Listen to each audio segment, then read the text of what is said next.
জুলাই ২৪-এর শহীদদের হত্যাকাণ্ড বিচার ও গ্রেপ্তারের দাবিতে শহীদ পরিবারগুলোর সংবাদ সম্মেলন।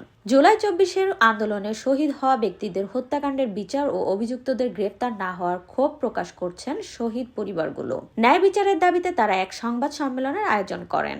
সংবাদ সম্মেলনে শহীদদের স্বজনরা বলেন, দীর্ঘ সময় পার হলেও মামলা কোনো দৃশ্যমান অবগতি নেই। আসামিরা প্রকাশ্যে চলাফেরা করলেও গ্রেপ্তারের কার্যকর উদ্যোগ দেখা দিচ্ছে না। তারা দ্রুত আসামিদের গ্রেপ্তার, মামলার অগ্রগতি প্রকাশ এবং নিরপেক্ষ তদন্তের দাবি জানান। দাবি আদায়ের প্রসঙ্গ হলে কঠোর কর্মসূচি হুঁশিয়ারি দেন শহীদ পরিবারগুলো। আমি আজকের ঘটনা একটা বলি সংক্ষেপে। আমি রাস্তা দিয়ে আসতেছিলাম, একটু আগের একটা ঘটনা। আপনার মাজারের সামনে এক মহিলা দেখলাম, মানে অনেকগুলো মানুষ মানে দেখতেছে এটা কি জানি, ওখানে যে দেখলাম এক মহিলা আর কি রাস্তায় পড়ে আছে, তার মরদেহটা। তো আমি পুলিশকে জিজ্ঞাসা করলাম, স্যার এখানে কি হয়েছে?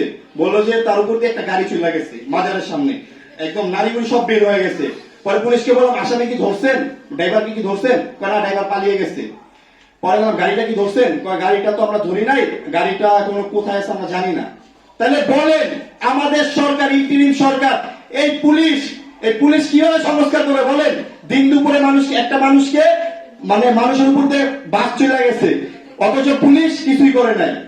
এই ইন্টারিম সরকারকে স্পষ্ট ভাবে বলতে চাই, আমাদের ভাইদের রক্তের উপর দাঁড়িয়ে আপনারা সরকার হয়েছেন, ক্ষমতা ছাড়ার আগে আমাদের ভাইদের হত্যার বিচার করবেন।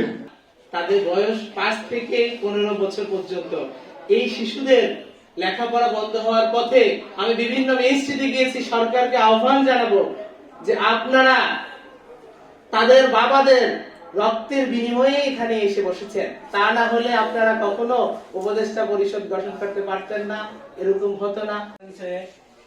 আমাদের জন্য অত্যন্ত গুরুত্বপূর্ণ ও তাৎপর্যপূর্ণ। জুলাই 24-এর গণ আন্দোলনের যেসব শহীদ তাদের জীবন দিয়ে জাতির জন্য আত্মত্যাগ করেছে, তাদের স্মৃতি ও আত্মত্যাগের প্রতি গভীর শ্রদ্ধা জানিয়ে আমরা আজ একত্রিত হয়েছি। জুলাই 24 শহীদ পরিবার সোসাইটি কোনো রাজনৈতিক প্ল্যাটফর্ম নয়, এটি একটি ন্যায় বিচার ভিত্তিক মানবিক ও নৈতিক সংগঠন। আমাদের মূল লক্ষ্য শহীদদের হত্যাকারীর ন্যায় বিচার নিশ্চিত করা, শহীদ পরিবারগুলোর অধিকার, মর্যাদা ও নিরাপত্তা রক্ষা করা এবং সংগঠিতভাবে শহীদ পরিবারগুলোর কণ্ঠস্বর রাষ্ট্র ও সমাজের সামনে তুলে ধরা। আজ আমরা আনন্দের সঙ্গে জানাতে চাই যে সংগঠনের কার্যক্রমের আরো সুসংগঠিত ও গতিশীল করার লক্ষ্যে বিভিন্ন বিভাগের কমিটি ঘোষণা করা হচ্ছে। এই কমিটিগুলো গঠিত হয়েছে যোগ্যতা, ত্যাগ, সততা ও শহীদ পরিবারগুলোর প্রতি দায়বদ্ধতাকে সর্বোচ্চ গুরুত্ব দিয়ে।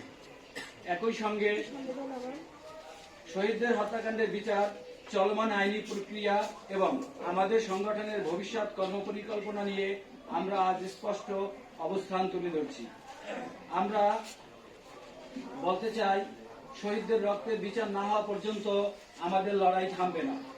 আমরা কোনো প্রতিহিংসার রাজনীতি চাই না, আমরা চাই ন্যায় বিচার। আমরা অস্থিরতা চাই না, আমরা চাই একটি মানবিক ও দায়িত্বশীল রাষ্ট্র ব্যবস্থা। পরিশেষে আমি গণমাধ্যমের প্রতি কৃতজ্ঞতা প্রকাশ করছি। আপনারা সত্য তুলে ধরবেন, শহীদ পরিবারগুলোর কণ্ঠস্বর জাতির সামনে পৌঁছে দেবেন। সরকার আমাদের ছেলেদের রক্তের উপরে দাঁড়ায় বসলো, কিন্তু এখনো কোনো বিচার করে নাই, কোনো আমরা বিচার পাই নাই আমাদের ছেলেদের হত্যা। এতগুলো ছেলেরা পা হারালো, চোখ হারালো, হাত হারালো, ওদেরও সুচিকিৎসা করা হলো না। এখনো 1.5 বছরের মধ্যে কোনো কিছুই করা হয় নাই। কেন? আমরা তো চেয়েছিলাম এই সরকার আসুক, এসে আমাদের ছেলের হত্যার বিচার করুক, আমাদের সুচিকিৎসা দিন, বিদেশে গিয়ে আমাদের চিকিৎসা করুক, কিন্তু ওদেরকে কোনো চিকিৎসা দেওয়া হয় নাই, আমাদের ছেলেদেরকেও বিচার করা হয় নাই। হত্যা যে করছে স্বৈরাচার শেখ হাসিনা, এখন পর্যন্ত আমাদের কোনো নিরাপত্তাও নাই। আমরা শহীদের ফ্যামিলি যতটি আছি সবাই আমরা নিরাপত্তাহীন ভুগতেছি, আমাদের কোনো নিরাপত্তাও আমরা পাইতাছি না। এই অন্তর্বর্তী সরকার আমাদের নিরাপত্তাও দিতে পারতেছে না। শহীদ গুম খুন হয়েছে এবং ধর্ষণ হয়েছে শহীদের মেয়ে, তারপরে শহীদদেরকে খুন করা হয়েছে, ছুরির আঘাতে কতদিন আগেও খুন করা হয়েছে। তাহলে আমাদের নিরাপত্তাও নাই, আমরা নিরাপত্তা কোথায় পাইছি? এই সরকার কি অন্ধ? না এই সরকার কি কোনো কিছু বুঝে না? উনি কিসের বিনিময়ে এখানে এসে বসছে? ওনার তো ভাবা উচিত ছিল যে আজকে আমি এখানে আসছি, আমি কোথায় ছিলাম স্বৈরাচার শেখ হাসিনা যখন ছিল সরকারে, তখন তো ওনার কোনো অস্তিত্বই ছিল না। ওনার তো এটা ভাবা উচিত ছিল, কিন্তু উনি ভাবে নাই। উনি বেইমানি করছে শহীদদের রক্তের সাথে, আহতদের সাথে বেইমানি করছে। উনি একজন গাদ্দার সরকার, ওনার আবার এখন ঘৃণা করে, দেখতে ইচ্ছে করে না। ওনার কথা তো শুনবো দূরের কথা, উনি এত বড় গাদ্দারি করবো শহীদের রক্তের সাথে আমরা কখনো ভাবি নাই। আমরা বুঝেছিলাম যে উনি আয়সা এই সরকারে বৈশা আমাদের শহীদদের বিচার করবে, হত্যাকারীদের আইনের আওতায় আনবে এবং আহতদের চিকিৎসা করবে, কিছুই করে নাই। এমনকি অনেক দলকে তাদের নিবন্ধন বাতিল করে রেখেছিল, কিন্তু আজ সবকিছুই উন্মুক্ত হয়ে গেছে। এখন প্রত্যেকটা রাজনৈতিক দলের নেতারা মিটিং মিছিল সমাবেশ সবই কিছু করতে পারছে এবং ইসলামিক দলগুলো তাদের ওয়াজ মাহফিল করতে পারছে, তাদের ইসলাম প্রচারের কাজ করতে পারছে। কিন্তু আপনারা দেখবেন 36শে জুলাই 24-এর আকাঙ্ক্ষায় নতুন বাংলাদেশ, এই 5 আগস্টে ছাত্র জনতা বৈষম্য বিরোধী ছাত্র আন্দোলনের মাধ্যমে এই ফ্যাসিস্ট আওয়ামী লীগকে উৎখাত করা সম্ভব হয়েছে।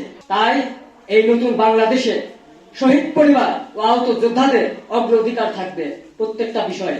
তো আমি প্রত্যেকটা রাজনৈতিক দলের নেতাদেরকে বলতে চাই, আপনারা যেহেতু 36শে জুলাই 24-এর আকাঙ্ক্ষায় নতুন বাংলাদেশ, সেক্ষেত্রে আপনারা সারা বাংলাদেশের শহীদ পরিবার ও আহত যোদ্ধা ভাইদেরকে সম্মান করবেন এবং তারা যেন কোনো মানুষের কাছে অপমানিত, লাঞ্ছিত, হয়রানি, হামলা মামলার শিকার যেন না হয়। আমরা আশা করি অন্তর্বর্তীকালীন সরকার যৌক্তিক সময়ে রাষ্ট্রের গুরুত্বপূর্ণ সেক্টরের সংস্কার সম্পূর্ণ করে দেশে একটি অবাধ সুষ্ঠু নির্বাচনের আয়োজন করে নির্বাচিত প্রতিনিধিদের হাতে ক্ষমতা হস্তান্তর করবে।